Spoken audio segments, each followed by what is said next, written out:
명령입니다. 아멘. 여러분, 하나님을 섬기는 것은 명령으로부터 기록되어져요. 아멘. 윤리적인 관계가 아니고 도덕적인 관념이 아니고 하나님의 명령이에요. 그래서 마태복음 15장 4절에 이렇게 말합니다.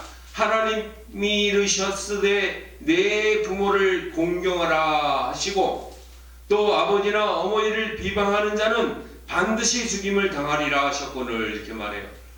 부모를 공경하라, 공경해야 됩니다 이렇게 말하는 게 아니에요. 명령이에요. 부모를 공경하라 이렇게 말씀한다는 거지요. 아멘. 그리고 에베소서 6장 2절에도 말합니다. 내 아버지와 어머니를 공경하라. 이것은 약속이 있는 첫 계명이라 이렇게 말하고 있어요. 아멘. 하나님의 약속의 계명이에요.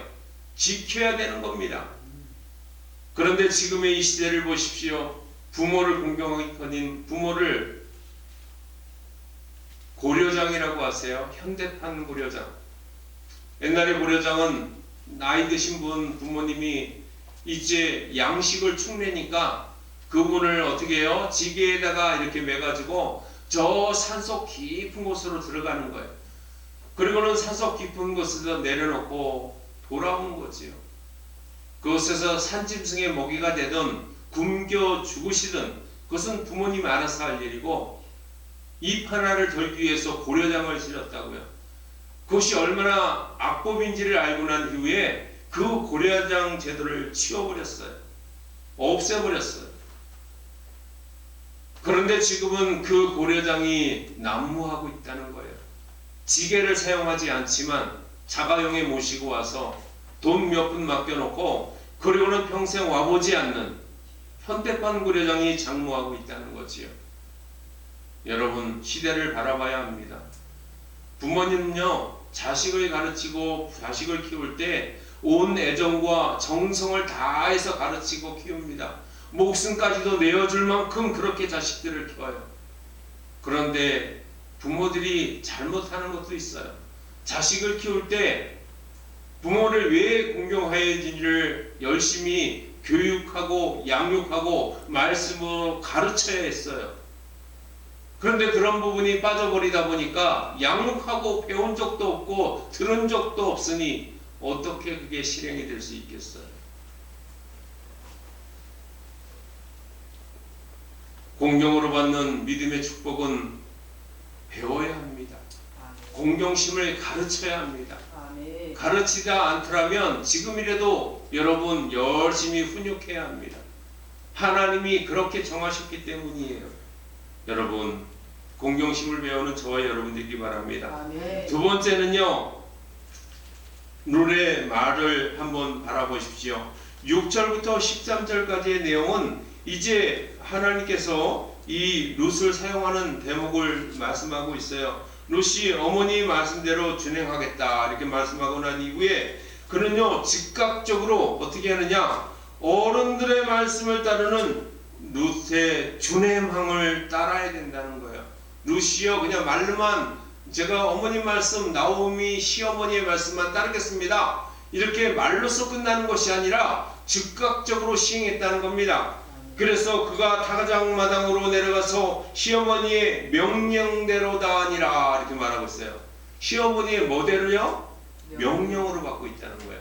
시어머니의 말씀대로라고 써 있지 않고 명령대로라고 성경은 쓰여져 있어요. 아, 나에게 시어머니가 명령한 거다라고 생각한다는 거예요. 말씀하신 훈계의 내용이 아니에요. 여러분, 그러면서 뭐라고 말하냐면 보아스가 먹고 마시고 마음이 즐거워 가서 곡식 땅더미의 끝에 눕는지라 롯이 가만히 가서 그의 발치 이불을 들고 거기에 누웠더라. 즉각적으로 시행했다는 거예요. 여러분, 어른들의 말씀을 따른다는 것은요 축복을 덤으로 가져가는 거지요. 아멘. 어른들의 말에는 지혜가 있습니다. 어른들의 말을 따르는 것은 중요한 거예요. 많은 사람들이 어른들의 말을 잘 따르지 않는 것 같아요.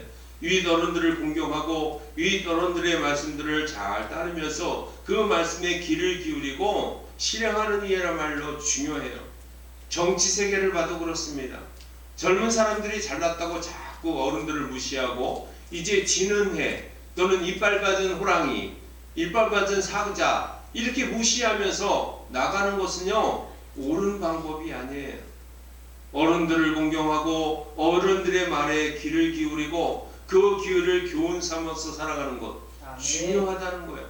하나님은 그러기를 원하세요. 아멘. 그래서 에베소 4장 3절에는 이렇게 말합니다. 평안의 매는 줄로 성령이 하나 되게 하신 것을 힘써 지켜라 이렇게 말하고 있어요. 아멘. 하나의 줄로 끈끈하게 믿음으로 성령이 하나 된 것 같이 아멘. 우리가 잘 지키고 따라야 한다는 거예요. 아멘. 그러면서 디모데전서 6장 10절에도 이렇게 말합니다. 우리 주 예수 그리스도께서 나타나실 때까지 흠도 없고 책망받을 것이 없이 이 명령을 지키라 이렇게 말하고 있어요. 아멘. 여러분, 어른들의 말씀, 윗 어른의 말씀은요 중요해요. 무시할 내용이 아니라는 거예요. 잘 귀감을 받고 산 경험이잖아요. 삶의 경험이 농축되어 있다는 거예요. 그 농축성을 잘 이어받으면 두 번의 실수를 하지 않고 평탄한 길을 걸어갈 수 있습니다. 아멘. 그것이 중요한 거지요. 이것이 성경적이라는 거예요. 여러분, 윗 어른들의 말씀을 잘 따라가는 저와 여러분 되기 바랍니다. 아멘. 세 번째 교훈은요, 바로 어떠한 말씀이냐 하면 14절 말씀 속에 담아놨어요. 14절부터 18절까지의 말씀인데 이 14절과 18절 말씀은 무엇을 말하냐면 믿음의 처신에 대한 이야기를 하고 있어요. 믿음의 처신, 세상을 살아가는 처신이 아니라 믿음을 가진 사람들이 어떻게 처신을 하고 살아가는 것이 바람직한 것인가 라고 하는 거지요. 왜냐하면 오늘 믿음의 처신을 잘못하는 사람들은요 어떠한 것을 하냐 하면 의심이 가득하고 정욕을 내세우며 탐욕이 가득할 뿐만 아니라 자기중심적이에요. 이기주의에 빠져 있고 그리고 성취욕을 맛보려고 그래요. 이런 것들을 버려야 한다는 거예요. 오늘 말씀을 보십시오. 룻이라고 하는 여인을 여러분 보아스가 대하는 그 처신을 보십시오. 보아스가 어떻게 대신합니까? 한 여인이요 자기 이불 속에 들어온 것을 알게 되었어요. 그리고 난 이후에 이 보아스는요 그것을 뭐라고 말하냐면 그 여인이 룻이라고 하는 여인을 바라보고 그 여인에게 말을 합니다. 11절 말씀에 기록되어 있는데 그리고는 이제 내 따라 두려워하지 말라. 내가 네 말씀대로 내게 다 행하리라. 내가 현숙한 여자인 줄을 나의 성읍 백성이 다 아느니라 이렇게 말합니다. 그리고 참으로 나는 기업을 물을 자이나 기업 물을 자로서 나보다 더 가까운 사람이 있으니 라고 말합니다. 기업 물을 자 맞아요. 자식을 낳게 할 수 있는 자격이 있지만 나보다 앞서 있는 친척 중에 나보다 서열이 앞서 있는 사람이 있다는 거예요. 그렇기 때문에 그대로 현숙한 여인아 그대로 있어라. 내가 그 사람과 이야기를 해서 그가 양보를 해준다면 그렇다면 내가 시행하리라 이렇게 말하고 있잖아요. 여러분 보아스의 태도는요 그 사람은 탐욕 있는 사람이 아니라는 거예요.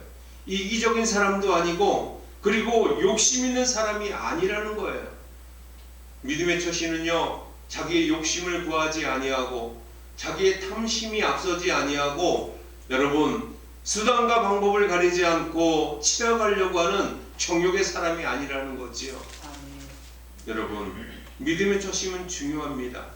그래서 우리 예수님은요 이렇게 말씀합니다. 마태복음 14장 31절에 예수께서 즉시 손을 내밀어 그를 붙잡으시며 이르시되 믿음이 작은 자여 왜 의심하였느냐. 의심은요 바다를 걸어가고 있었던 베드로 사도 예수님께서 내게로 오라 명령하시는 바다 위를 걸어오셨던 예수님 그 예수님께서 오라 하시는 그 대답을 듣고 예수님을 바라보고 걸어갈 때는 그가 바다에 빠지지 않았지만 몰려오는 광풍을 바라보고 그것을 바라보는 순간 마음속에 동요가 일어서고 무서움이 엄습해오고 의심이 들어갈 때 그는 바다에 빠졌다는 거예요. 여러분 의심은 우리로 하여금 실족하게 만듭니다. 아멘. 뿐만 아니라 로마서 4장 20절에는 이렇게 말합니다. 믿음이 없어 하나님의 약속을 의심하지 않고 믿음으로 경고하여줘서 하나님께 영광을 돌리자 이렇게 말하고 있어요. 아멘. 여러분 믿음을 가지고 약속을 의심하지 말고 살아가야 한다는 겁니다. 아멘. 세 번째 교훈은 야고보서 1장 6절에 우리에게 이렇게 말합니다. 오직 믿음으로 구하고 아멘. 조금도 의심하지 말라 이렇게 말합니다. 아멘. 의심하는 자는 마치 바람에 밀려 요동하는 바다 물결 같다 이렇게 표현하고 있어요. 사랑하는 성도 여러분, 믿음의 처신은 매우 중요합니다. 처신을 어떻게 하느냐에 따라서 우리의 삶이 방향이 바뀌어요. 아멘. 여러분, 믿음의 처신은 하나님의 방법대로, 한번 따라해 볼까요? 하나님의 방법대로. 하나님의 방법대로. 여러분의 육신의 소욕을 따라가지 마십시오. 여러분의 유익을 위한 삶을 버리십시오. 왜냐하면 지금은 이득이 될지 모르지만 먼 시간이 흐르고 난 이후에 여러분 믿음의 방법대로 따라가지 않는 자는요, 나중에 그것이 나에게 악한 것이라는 것을 알게 되어져요. 먼 시간이 필요하지요. 그리고 실족하게 되어진다는 거예요. 여러분, 하나님 앞에 믿음의 처신을 잘 감당하는 저와 여러분 되기를 주님의 이름으로 축원합니다. 아멘. 기도하겠습니다. 살아계신 아버지 하나님,